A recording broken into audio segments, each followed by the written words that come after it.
Would you have enough money if you were out of work tomorrow, your car broke down, a family member was diagnosed with a critical illness, or you needed to take an emergency trip?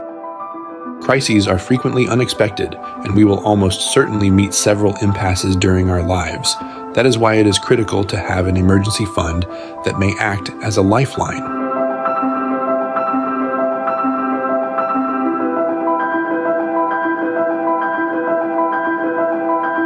What is an emergency fund? An emergency fund serves as a lifeline in the event of unforeseen situations. It is a set amount of money that is intended to sustain us in the event of unanticipated occurrences or catastrophes, such as job loss, a company crisis, or health problems. Having an emergency fund will help us to confront these events with more peace and calmness, rather of destabilizing our finances or going into debt to settle each crisis. It is important to remember that your emergency money should not be mingled with the rest of your savings and investments, as the aim of the emergency fund is to cover unexpected needs. In other words, a trip, a new computer, or a car would not come into this category. However, auto repairs, plumbing bills, or doctor visits might. Why would you need an emergency fund? Jeffrey works at a video game store. He earns $700 each month, and his fixed and variable costs average $600. If Jeffrey gets jobless, he should have an emergency fund of at least 3 months' worth of spending to support his own living expenses while he looks for a new employment.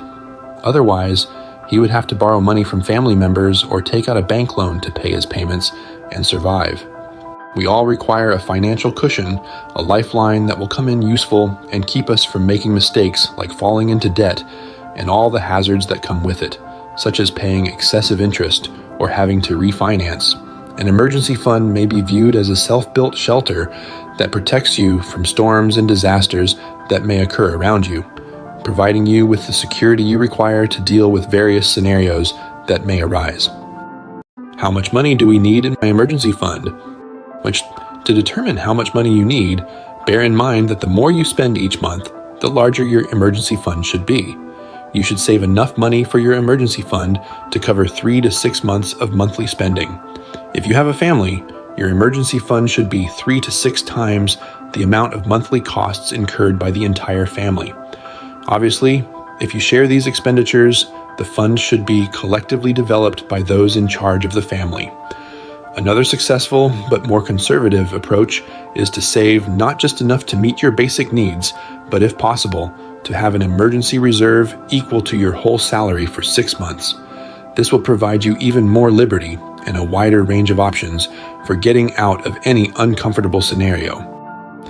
It's vital to remember that in order to calculate how much your emergency fund should be, you must first develop your personal financial budget, which includes all of your monthly costs. So if you don't already have one, now is the time to get one. How do you calculate your emergency fund? The first step in creating an emergency fund is understanding how to calculate it. Here are the guidelines for doing it. If you are an employee, I recommend that you maintain an emergency fund that covers 3 to 6 months of total costs. If you work independently, freelancing, self-employed, or own a business, your emergency fund should cover 6 months of your entire costs. This is because this form of economic activity entails larger risks, and we typically do not have compensation or labor insurance in the event that our firm fails or we become unable to work due to an illness. For example, consider the situation of Jeffrey, who has a monthly expenditure of $600. This indicates that the least amount he has to save for his emergency fund is equivalent to 3 months' worth of total costs, which is $1,800. Consider Deborah, who is self-employed and has monthly costs of $800. She should have an emergency fund of at least $4,800. Where should I put the emergency funds? The next stage for our emergency fund is to determine how to secure it and ensure that it is there when we need it. Profitability, risk, and liquidity are the 3 most important elements to consider while preserving our emergency fund. You may have considered storing your money under the mattress, keeping it in a safe deposit box, or placing it in a bank account. But this carries a higher risk since your money will not be secured against one of its most dangerous enemies, inflation. So, how can you secure your money from inflation? You may, for example, invest a portion of your emergency money in a low-risk mutual fund that can create enough profits to offset inflation. Another consideration while saving for an emergency fund is that we need our money to be liquid, which means that we can get to it quickly and at any time if an emergency arises. If you have not invested in a property or a fixed term with a large profit margin, you will lack the essential liquidity. And if you want this money, this element will cause extra complications. As a result, we may infer that maximizing the profitability of this money is unnecessary because our purpose is not to invest, but rather to have ready access to it and earn just enough income to cover inflation. Other options to preserve your emergency money include investing in more stable currencies like the dollar or euro, as well as low-risk, high-liquidity mutual funds. Do you have an emergency fund, or are you going to start one?